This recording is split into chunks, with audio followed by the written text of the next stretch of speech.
melo aad u xun oo qabri ah oo dhibaato badan oo adduunyo nolosheed lagu helaynin oo dhimasho aan joogi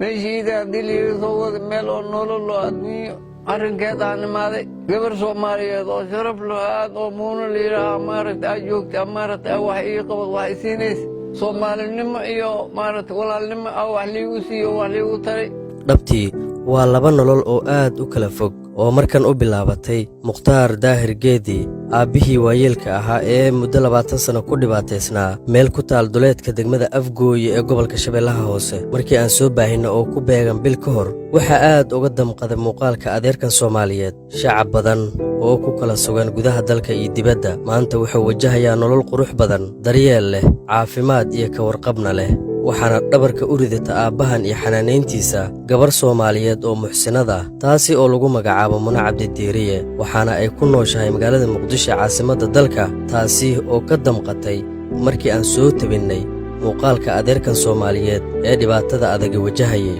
Muno oo ah gabar danyar ah isla markaana ku jirta da'aadda dhalinyaranimada markii ay aragtay muuqaalka aabbahan Soomaaliyeed waxay ugu soo wargelisay in dar ilaah ay u xanaaneyn doonto inta ay nooshahay ama isagu nool yahay balse waa gabar ilmo korsato oo aanan haysan dhaqaale noloshiisa ay ku kaafiso oo aan ka ahayn xooggeeda iyo xeeladeeda waxaana aqbalay in aabbahan ay xanaanayso waxaana wixii maalmahaasi ka dambeeyey aabbahan u bilaabatay nolol qurux badan waxa uu ii sheegay in ay gacanta ku hayso Muno oo u dhiganta gabadhiisa oo kale xanaanayn diirnixid iyo qalbi wanaagsanna ku qaabisha subax kasta waxa ay uga soo go'day dhammaan howlihii kale ee nolosheeda ay ku maarayn jirtay si ay u daryeesho aabbahan balse maanta waxa ay mudan tahay in lagu garab istaago dhaqaale ahaanna looga taageero bishii maadaama ay ku hayso guri kira ah una baahan yahay xanaanayn iyo cunto bil kasta adeer mukhtaar dabcan waa soo daawateen isbeddelka nololeed ee muddo ka yar bil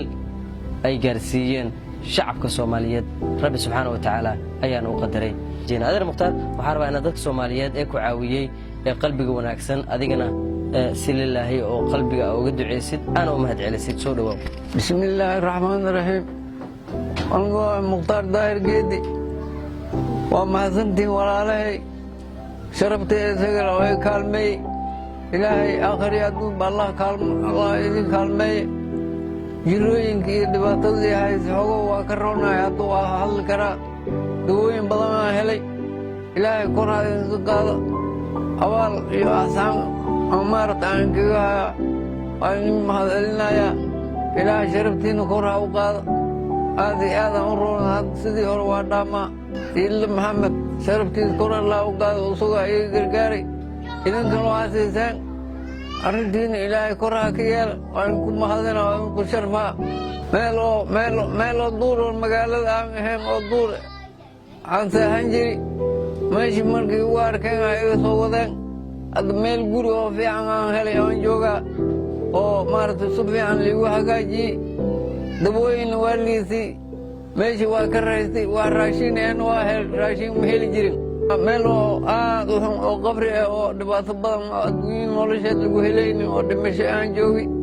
meeshiida haddii liiga soo wada meel oo nolol oo adduunyo arrinkeed aan imaaday aan hadda iskaga noolay gabar Soomaaliyeed oo sharaf leh aad oo muuno layidhaaha maaragta aa joogta maaragta wax ii qabad wax i siinaysa oo xaggeeda wax iigu tarto igu noolaatay iidan kor Allah ka yeelo wixii oo macnaha nolosha adduunyada ahay wax iiga tartaa ilaahay wixii oo dhibaato idin haysta kii wax ka xanuunsan yihiin iyo kii oo maaragtay wax la'aan hayso intaba ilaahay muraadkooda Allah sii wixii rabaan Allah sii haddii ilmaha ku xanuun ilmaha Allah u caafiy kii ku weyn qof weyn asahayn qofka weyn Allah u caafiy ilaahay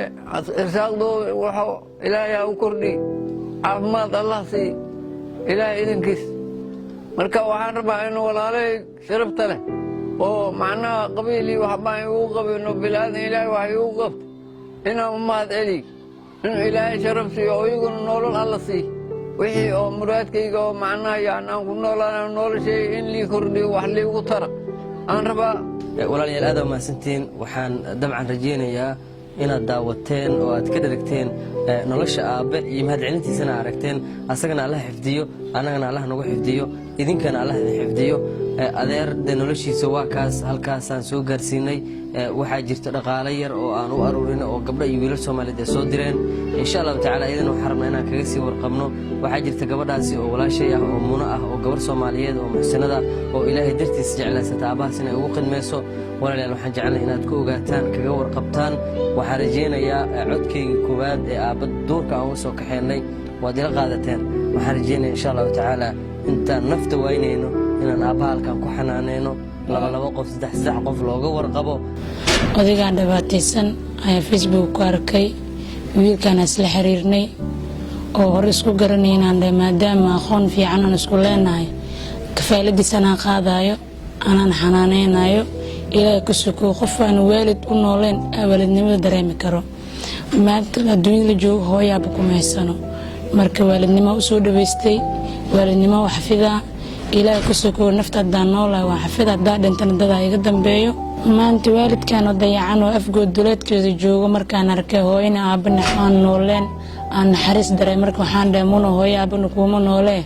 waalidkan aabahaagan wax ma dhaamee bal soo dhaweyso agtaada guriga u kirey ku hayo ku xanaanay sidii aan markuu soo dhaweystay aan u ahaya inkastoo hadda maanta shalay marka lii keenay maantana farqa u dhaxeeyo intay u ogaatiin aan niga codsanaa marka intii aan hayo diyaaran la rafaadii silacbo diyaar oo la qaybsanaa intii soo dhiibtay oo soo caabisay oo ku soo tartay noloshiisa maanta alxamdulillah oo laga neexiyay inuu ku soo caabisane